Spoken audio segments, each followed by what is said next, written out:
Olá a todos, sejam bem-vindos ao Conexão VRT Autoridade. Hoje estou recebendo Elton Costa, que é engenheiro civil, presidente da delegacia do Sindicato dos Engenheiros do Grande ABC e também é presidente municipal do PDT de Santo André. Elton, seja muito bem-vindo aqui conosco.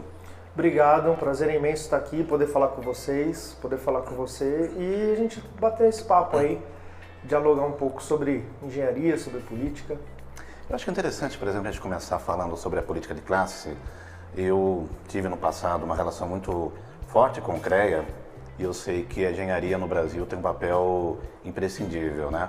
A construção civil, por exemplo, sempre movimentou muito a economia, é imprescindível para o país crescer, se desenvolver economicamente. Como está o momento hoje da construção civil, da engenharia no país? Hoje a gente tem uma crescente na construção civil, devido até à questão de ter ficado muito tempo estagnado, agora a coisa está andando bem. Haja vista, você vê os preços dos materiais de construção que aumentaram bastante, até por conta da demanda que está tendo. Né? A pandemia ela criou um movimento das pessoas trabalharem nas suas casas e a partir do momento que você começa a ficar mais em casa e começa a trabalhar, você precisa de ter espaço, de ter um espaço adequado para poder desenvolver seus serviços. E por outro lado, as empresas também precisam se adaptar a essa nova modalidade de home office. Então isso impulsionou também o mercado de construção e também teve muitas pessoas que pegaram, investiram no mercado imobiliário como até forma de geração de renda, tudo em investimentos. Nós sabemos que sempre houve uma grande preocupação com a mão de obra especializada. Muitas pessoas às vezes vão reformar a sua casa ou vão ali contratar, entre aspas, pedreiros e às vezes não tem um supervisor, um engenheiro que acompanhe, cada vez mais tem mudado isso. Como é que está essas duas questões hoje? Do engenheiro que vai acompanhar uma pequena obra, uma pequena reforma e dessa mão de obra especializada que sempre acaba sendo um problema quando se mexe com construção civil. Hoje em dia as pessoas elas estão trabalhando mais com acompanhamento técnico. Há uma conscientização da sociedade de que o profissional de engenharia ele não é um custo, ele está ali para conseguir baratear esse custo. Anteriormente as pessoas iam lá numa construção, saíam quebrando tudo ou fazendo de qualquer jeito. Saía mais caro. Saía mais caro.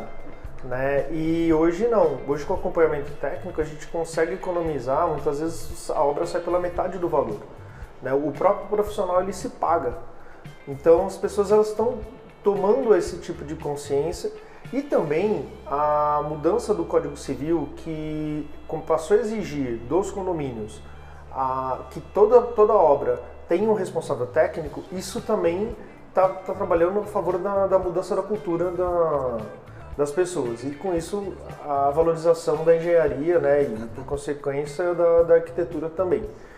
Em relação à questão da mão de obra, é difícil de você até em função do mercado, de como tá a construção civil está andando, desenvolvendo a passos largos, né? Estamos com um problema de achar profissionais capacitados. Eu imagino, isso, né? Assim... Até com formação técnica não seria um caminho de você formar esses profissionais? Até com a defasagem do emprego? Sim, é uma possibilidade. Só que a gente não tem tantos cursos técnicos na área de construção civil. Você tem muitos cursos técnicos na área de indústria, né? Só que, igual no caso do Santo André, que a gente está tendo uma mudança de perfil econômico, né? Saindo de uma cidade industrial e indo para uma cidade de prestação de serviços, né? E os cursos técnicos lá voltados para a indústria. A gente precisa de ter qualificação de mão de obra na área da construção civil até por conta de acompanhar a evolução tecnológica das construções, que hoje cada vez mais elas estão ficando mais industriais e menos artesanais, como era antes. Mas uma das grandes brigas, eu me lembro do passado, por parte da engenharia com os municípios, era a implantação das cadernetas de obras, né? Que era uma segurança até para quem estava consumindo um serviço de construção e até para o próprio engenheiro, né? Diante da RT também, né? Anotação de responsabilidade técnica. Como é que hoje essa obrigatoriedade, ela já existe, os municípios estão já obrigando, em bom sentido, né, obrigando a implantação da caderneta de obras ou não? Então, hoje a gente não tem essa obrigatoriedade por parte dos municípios. A gente tem o CREA, ele exige isso, inclusive você consegue fazer a caderneta até no próprio site do CREA e passando... Simplificou, né? Isso, fazendo esse trabalho, né? Mas o CREA andou investindo bastante em fiscalização e está sempre fiscalizando as obras, para verificar se tem responsável técnico e se tem o acompanhamento técnico. Porque muitas vezes a pessoa vai lá, contrata um técnico, né, e acaba comprando uma anotação de responsabilidade técnica para cumprir o Código Civil. Porém, esse profissional acaba não indo no local. E aí, caso isso aconteça, né, qualquer problema que tiver na obra, né, a responsabilidade é dele. Né, e essa questão da fiscalização, do diário de obra, tudo, é até uma garantia do próprio profissional. Exatamente. Né? E a gente está fazendo, nós lá do sindicato, estamos conversando com os profissionais para que eles façam essa caderneta, até para que eles se resguardem. Tem ainda uma barreira no sentido dos profissionais que não entendem o benefício da caderneta de obras? Na verdade... Existe a falta de cultura de usar essa caderneta e também aquilo que eu te falei, há profissionais, a maioria esmagadora dos profissionais, 99% dos profissionais, eles atuam da forma correta, mas sempre tem aquele pessoal que acaba não fazendo, atuando da forma certa.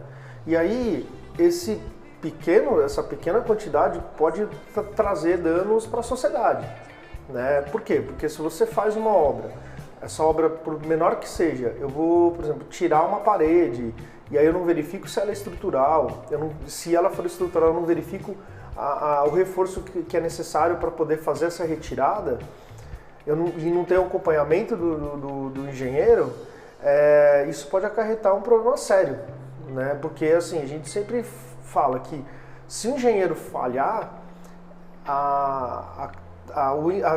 é difícil do engenheiro falhar, mas se acontecer uma falha de engenheiro, você não perde uma vida, você pode perder várias e causar vários danos patrimoniais. Assim, o risco ele é pequeno, porém o dano é muito grande, né?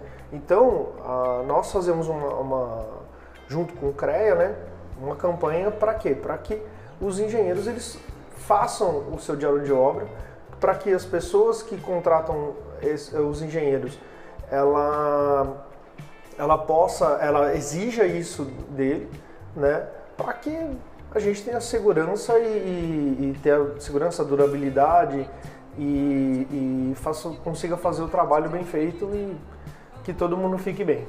Durante um bom tempo da minha vida eu acompanhei muito o trabalho do CREA, eu estive ligado ao CREA São Paulo. Hoje você está na condição de presidente do sindicato lá do Grande ABC. Quais as dificuldades hoje para o engenheiro nesse momento? O que você tem lidado, se deparado na sua gestão, o que tem tentado trabalhar como prioridade?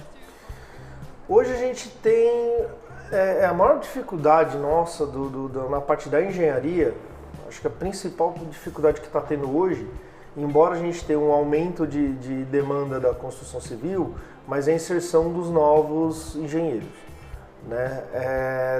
O mercado não está absorvendo por várias razões. Teve um boom de faculdades de engenharia no Brasil durante o início dos anos 2000. Tem a questão do EAD na engenharia, veio a pandemia, deixou todo mundo em EAD, e aí esses profissionais eles chegam no mercado e não tem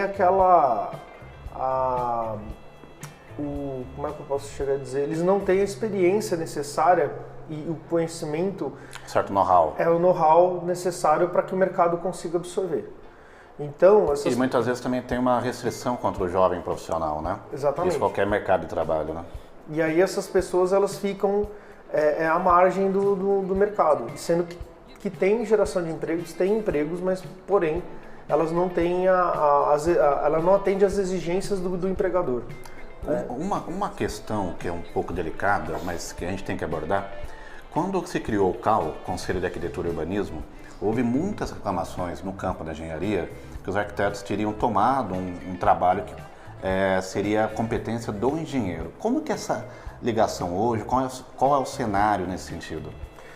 Ainda nós temos bastante problema em relação a isso. Então, mas hoje a relação arquitetura e engenharia ela vai melhorando e até com câmaras temáticas para fazer resoluções conjuntas, né? Porque assim é uma zona cinza que tem entre a engenharia civil e a arquitetura, né? E também por vezes a engenharia elétrica, né? O arquiteto ele acaba entrando na hidráulica, enfim, toda essa parte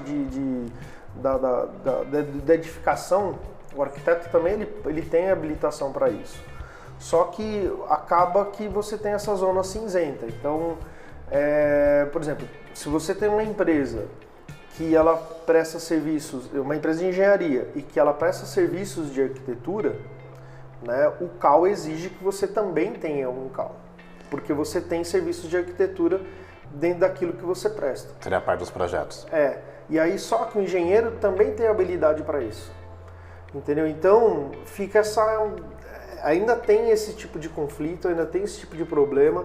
No começo tinha muita questão de projeto arquitetônico, o engenheiro colocava a sua placa, fazia o projeto arquitetônico, colocava lá, vinha o CAU, fiscalizava e metia a multa no proprietário. E aí o proprietário ficava assim... Perdido, né? Foram alguns anos bem complicados, né? Ficava... ou às vezes o CAU emitia resoluções que tornava exclusivas certas atribuições. E aí o engenheiro ficava de fora, sendo que o engenheiro também, por lei, tinha habilitação para aquilo. Entendeu? Então ainda teve problema, envolveu questões jurídicas, discussões judiciais, e que hoje está melhor em relação a isso, mas ainda tem esses entreveros aí entre CAU e CREA. Uma pergunta que sempre eu acho que cabe uma reflexão. O advogado, sobretudo nos anos 2000, ele começou a exercer o papel de autonomia que ele tem na sociedade, né? A OAB São Paulo, sobretudo nos 3 mandatos do ex-presidente, o Dr. Luiz Flávio Borges Durso, fez aí com competência, maestria, essa colocação do papel do advogado e das discussões da ordem em vários segmentos que compõem a nossa sociedade. O CREA, por sua vez, ele sempre teve ali uma movimentação super importante, né? Como a gente começou falando no começo do programa, a construção civil, né? Ela é importantíssima para o crescimento econômico, geração de empregos, mas a gente nunca teve o engenheiro participando muito da vida política do CREA, tanto que até hoje as eleições não são obrigatórias, né? Sim. Enquanto que, por exemplo, no comparativo da OAB são obrigatórias. Por que o engenheiro às vezes não participa tanto desse cenário? Porque o engenheiro, via de regra, ele se enxerga como um profissional liberal, e quando a gente é formado e vai para o mercado, né, a gente enxerga o CREA como uma fonte de arrecadação de recursos, né? Então o CREA ele tem feito trabalhos no sentido de melhor, de fazer essa aproximação com os profissionais através de cursos, palestras, né? Eles estão tendo um trabalho do CREA em relação a isso. Só que o profissional de engenharia, por exemplo, a pessoa se forma engenheiro metalúrgico, né, e vai trabalhar numa empresa. Via de regra, muitas vezes a empresa ela coloca ele num cargo de gerente, não de engenheiro. E aí ele no cargo de gerente ele não precisa do CREA. E acaba deixando um pouco de lado. Acaba deixando de lado. Né? Você tem essa falta de proximidade do profissional com o conselho era histórico. Até dentro da própria engenharia, né? Você tem um sindicato dos químicos, né? Parece que o engenheiro químico fica de fora do contexto. Né?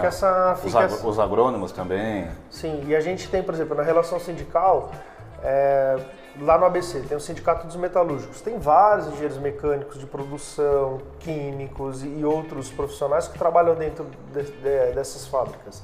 Mas a negociação é feita direto com o sindicato que seja o majoritário. A gente entra junto, né, participa da mesa de negociações, tudo, mas não é direto conosco. Né? A gente tem As nossas negociações elas são diretas normalmente com sindicatos patronais, né? Que é sempre um pouco mais complicado, né? Sim. E aí a gente não tem essa relação direta com a empresa, igual você tem metalúrgicos bancários, que também tem engenheiros que atuam lá, profissionais de engenharia, enfim, químicos e outras categorias no qual a engenharia também se faz presente e os profissionais estão lá. Nesse momento de retomada até certo ponto da vida normal, como que você projeta e espera também que a engenharia venha se colocar no mercado de trabalho daqui para frente? Qual é a sua perspectiva? Olha, lá no ABC, a gente está fazendo um trabalho muito forte em relação à participação da engenharia nas políticas públicas. Hoje, falta engenharia nas políticas públicas. As políticas públicas elas são decididas por profissionais que não são técnicos. Então, você vai ver médicos, advogados, e demais profissionais discutindo, debatendo e trabalhando em cima de serviços técnicos. Então, quando a gente vai fazer um planejamento de uma cidade, né, como plano diretor? Com plano diretor. Que muitos são defasados ainda, né? Sim. Elas são discutidas por pessoas das mais diferentes profissões. E não tem um técnico. E não tem os técnicos. Eles ficam... E nós, enquanto movimento organizado, enquanto sindicato, nós estamos trabalhando dentro da ABC para participar, para trazer mais pessoas para essa discussão, para mostrar para a sociedade que se eu vou discutir saneamento básico, se eu vou discutir infraestrutura de energia elétrica, se eu vou discutir combate à enchente, se eu vou discutir conservação ambiental, tudo isso passa pelos técnicos. Nós é que devemos dar a última palavra, nós é que devemos servir pelo menos de suporte para quem toma as decisões, poder tomar as decisões corretas. O que acaba acontecendo é que muitas vezes você tem um determinado serviço técnico que por A ou B discussões ali as pessoas não chegam num consenso, judicializa e aí quem decide é um juiz que por mais que ele contrate um perito, que faça perícia, tudo e tal, a decisão final é dele, né? Então isso.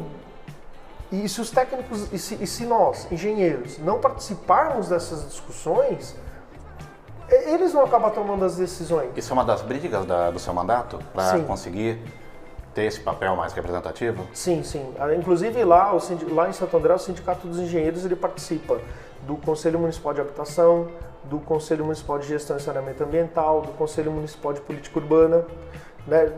É onde que a gente que faz essas discussões da cidade. Eu acho também que um outro aspecto muito complicado, às vezes muito moroso, é na aprovação de projetos, né, na esfera municipal, né? Você tem aí geralmente uma demora muito grande do poder público, né, de avaliar aquela entrada. Lógico, muitas vezes falta documentação, precisa fazer um ajuste, mas a demora é muito grande para dar um retorno, né? Sim. Vocês têm trabalhado isso também? Então, a gente pega o caso de Fortaleza. No caso de Fortaleza, eles criaram processos que você faz procedimentos simplificados direto na internet que em 1, 2 dias você já sai com o seu alvará. Entendeu? Então teve no Congresso várias discussões e também teve até o governo federal soltou alguns pacotes tentando desburocratizar essas aprovações, né? De criar mecanismos de forma de que você ganhe tempo numa aprovação de projetos. Então, quando você pega uma cidade de São Paulo, que você tem a maior parte dos seus imóveis irregulares, ou faltando regularização fundiária, ou faltando a regularização do edifício, ou os dois, né? Então você tem um campo muito grande para a atuação dos profissionais. Só que quando você vai fazer um processo de regularização fundiária, que a lei federal de 2017 já melhorou muito, mas leva 1 ano para você ter isso na mão. E depois quando você vai para a regularização edilícia, que é da construção, é mais 1 ano, mais 2 anos. Né? E você tem que se enquadrar em todos... Aí quando você pega uma comunidade em que ela foi feita um projeto de regularização fundiária, igual aconteceu em Santo André. A gente teve domingo, sem ser esse domingo outro, 1.800 matrículas que foram entregues para a população de baixa renda. Mas eles tem gente que vive lá há mais de 50 anos, construindo de qualquer jeito, Sim. sem orientação, sem obedecer os parâmetros urbanísticos do município. Como é que você faz para regularizar essa construção depois que ele recebe o título? Você tem que ter uma legislação específica para isso. No caso de Santo André, tem as comissões de urbanização, que ela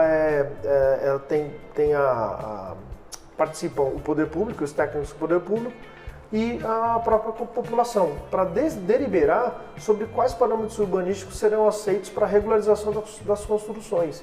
A gente tem isso lá, né? Mas ainda é muito, como a regularização fundiária é muito nova, ainda a gente não tem a agilidade para conseguir aprovar isso. Isso também está ligado à Secretaria de Habitação, né? Sim. Nem todos os municípios implantaram a Secretaria de Habitação, né? Alguns não. ainda é departamento ou está vinculado a uma outra secretaria que acaba limitando também, né, esse Sim. poder de atuação. Sim, e a gente precisa, há uma necessidade de se informatizar cada vez mais e que esses processos eles possam acontecer igual, por exemplo, quando você faz um processo de aprovação Do ABITSE? de aprovação do bombeiro. Ah, tá. Do alvará de funcionamento.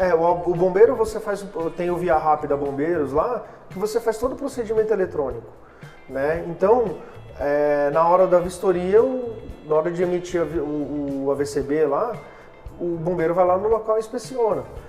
Mas a aprovação é muito mais rápida do que era antes. Sim, e assim, é estranho, porque na verdade assim, o município deixa de ganhar, né? Exatamente. Deixa de arrecadar, as pessoas querem investir, construir, deixam também, a economia fica paralisada por ele gerar emprego, né? Isso há muito tempo, né?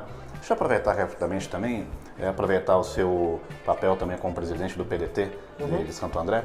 Como está hoje o partido, como é que vocês estão se estruturando para a eleição desse ano? Então, hoje o PDT, ele tem o nosso candidato a presidente, que é o Ciro Gomes, né? O Elvis César, que é o nosso pré-candidato, né, a governador, e o Aldo Rebelo, que é o nosso pré-candidato a senador.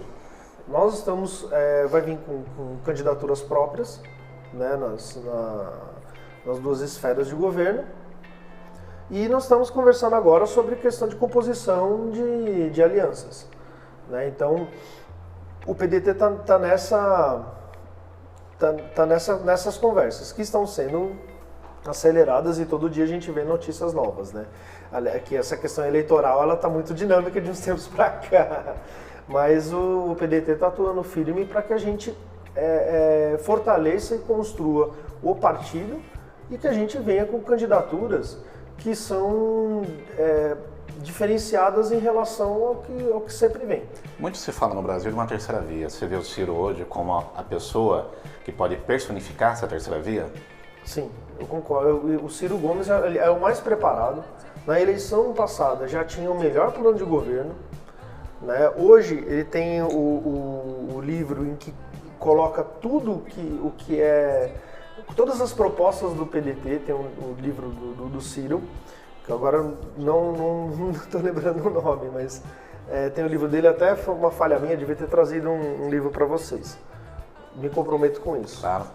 Então, e onde que a gente explica, passo a passo, tudo que a gente vai fazer. Não é simplesmente eu vou prometer fazer uma determinada situação, uma determinada ação, prometo fazer uma reforma tributária. Não, como é que eu vou fazer essa reforma tributária? Onde ela vai incidir?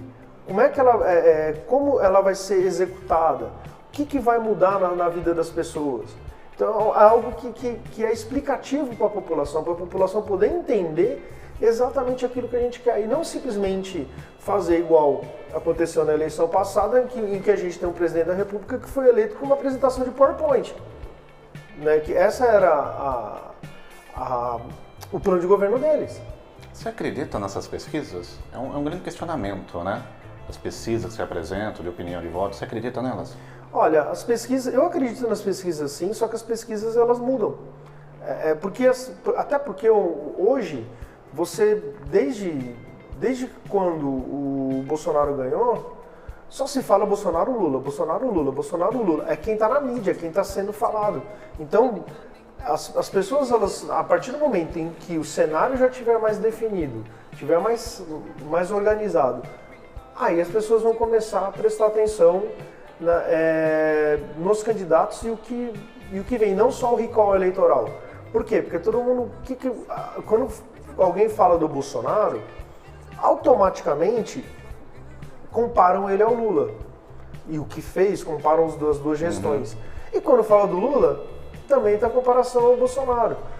Como era antes e como está hoje. E o que a gente precisa olhar não é como está antes e como está hoje, eu preciso olhar para frente, eu preciso enxergar o futuro. Que futuro que a gente quer? Qual que é o que nós queremos enquanto país?